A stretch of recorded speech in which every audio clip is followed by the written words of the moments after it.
अस्सलाम वालेकुम दोस्तों। आज हम मरमर से रिलेटेड कुछ सवालात जो हैं उनके जवाबात पर बात करेंगे जो अक्सर लोगों को कंफ्यूज करते रहते हैं। तो जब वो क्लियर हो जाएंगे तो उसके बाद जो है हम आगे चलेंगे अपनी टॉपिक पर स्पेसिफ़िकली। तो एक तो ये सवाल पैदा होता है कि जी ये जो मरमर यानी एबनॉर्मल जो साउंड्स हैं ये आखिर पैदा क्यों हो रहे हैं, इसकी पैथोफिजियोलॉजी क्या है।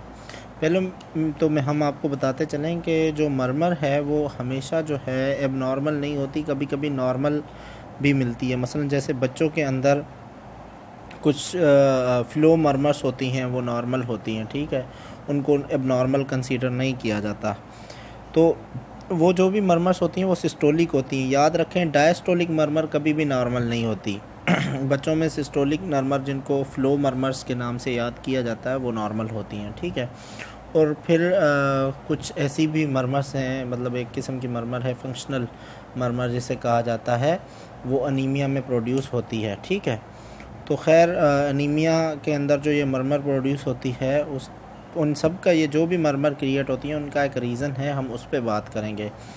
तो एक्चुअली सबसे पहले हमें यह समझने की ज़रूरत है कि जो ब्लड है ना, ब्लड का फ़्लो होता है जिसे हम कहते हैं लेमिनर फ़्लो। ब्लड वेज़ल के अंदर जो फ़्लो करता है वो लेमिनर फ़्लो करता है। मसलन किस तरह, सपोज़ ये ब्लड वेज़ल की वाल है, सपोज़, ठीक है। तो ब्लड क्या करता है, इसमें लेयर्स बना के चलता है। मसलन एक जो लेयर है ब्लड की वो बिल्कुल wall of the blood vessel के जो है करीब होगी, दूसरी फिर सेंटर की तरफ होगी, ठीक है, और फिर बीच में होगी। यानी इस तरह फ़्लो करता है ब्लड वेज़ल्स के अंदर। अब होता क्या है ये लेमिनर फ़्लो में कि यहाँ पे ये जो ब्लड वेज़ल के करीब लेयर है ब्लड की, इसका जो फ़्लो होता है वो ज़ीरो होता है। इसकी वेलोसिटी बहुत कम होती है, ऑलमोस्ट ज़ीरो के होती है, ठीक है। जैसे जैसे सेंटर की तरफ जाते जाएंगे तो वेलोसिटी जो है वो इंक्रीज़ होती जाती है। ये नॉर्मल जो है लेमिनर फ़्लो है ब्लड का, ठीक है। तो यहाँ पे हम कहेंगे कि जी वेलोसिटी जो है इस जगह पे है ज़ीरो वेलोसिटी ब्लड की, ठीक है, और यहाँ पे जो है हाईएस्ट वेलोसिटी होती है, ठीक है।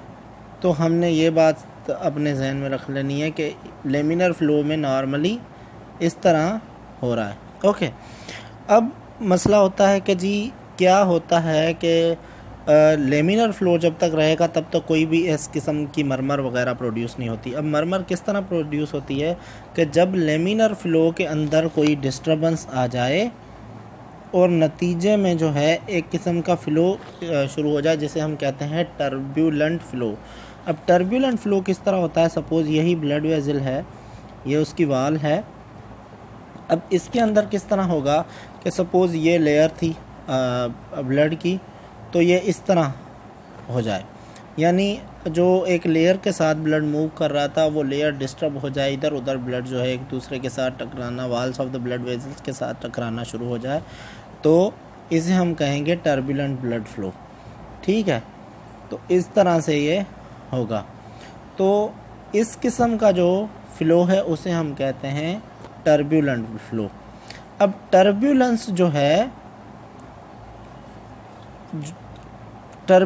है वो साउंड्स क्रिएट करती है ब्लड वेजल्स के अंदर, और वो जो साउंड्स होते हैं उनको हम कहते हैं मरमर्स।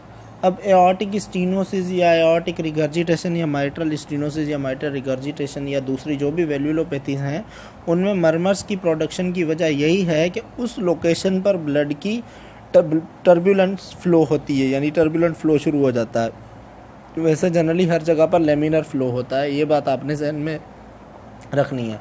अब ये तो हमें समझ आ गया कि जी कैसे होता है। तो इस पर कुछ एग्जांपल्स हैं कि जो नॉर्मली, एक तो हमने बात की कि पीडियाट्रिक्स के अंदर एक नॉर्मल जो है वो मरमर्स होती हैं जिनको हम कहते हैं फ़्लो मरमर्स, ठीक है। तो ये मरमर्स जो हैं नॉर्मल हैं। दूसरी जो मरमर्स हैं उनको हम, मतलब वो मरमर तो नहीं है, खैर उनको साउंड्स कहा जाता है, कि जब हम बीपी अपरेटस के थ्रू बीपी मेजर करते हैं और प्रेशर देते हैं तो उसमें एक किस्म के साउंड्स प्रोड्यूस होते हैं जो इंडिकेट करते हैं, जैसे ही स्टार्ट होता है तो हम कहते हैं कि जी ये सिस्टोलिक साउंड शुरू हुआ, और जैसे ही ख़त्म होगा तो मतलब हम कहेंगे कि ये डायस्टोलिक पॉइंट है। तो इनको कहते हैं कोर्टकोफ साउंड्स। ठीक है, क्या कहते हैं?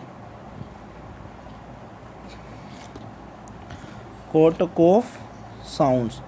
तो ये जो साउंड्स हैं ना ये वाले साउंड्स भी टर्बुलेंस ब्लड फ्लो की वजह से क्रिएट होते हैं, यानी जो हम प्रेशर क्रिएट करते हैं उसकी वजह से टर्बुलेंस ऑफ ब्लड होता है, और उसकी वजह से क्या है कि जी मतलब जो है साउंड्स प्रोड्यूस होते हैं जिनको हम कहते हैं टर्बुलेंट ब्लड फ्लो। ओके, तो ये बात हमें जहन में रखनी होगी।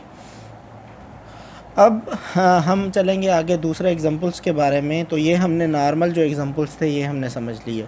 अब इसके बाद आता है अनीमिया। सपोज़ अनीमिया है। अनीमिया के अंदर क्या होता है कि अनीमिया के अंदर हेमाटोक्रिट क्या होता है? डिक्रीज़ हो जाता है। हेमाटोक्रिट डिक्रीज़ होता है यानी आरबीसी जो मास है ना वो डिक्रीज़ हो जाता है अनीमिया के अंदर।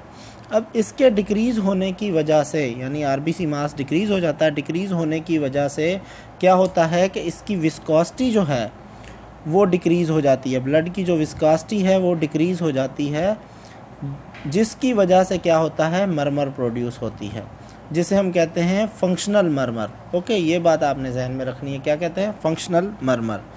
तो यहाँ पे हमने ये पॉइंट भी समझ ली है। और उसके बाद क्या दूसरा रीज़न भी अनीमिया के अंदर यह है कि एक तो आरबीसी मास डिक्रीज़ हो जाता है, हेमाटोक्रिट डिक्रीज़ हो जाता है, उसकी वजह से विस्कोसिटी डिक्रीज़ होती है, जिसकी वजह से फंक्शनल मरमर्स प्रोड्यूस होते हैं। क्योंकि इसकी वजह से डिक्रीज़ इन विस्कोसिटी की वजह से क्या होता है? टर्बुलेंस फ़्लो बढ़ जाता है, यानी रीज़न वही बनेगा कि टर्बुलेंस फ़्लो। ठीक है, तो यहाँ पे टर्बुलेंस होगी ब्लड की।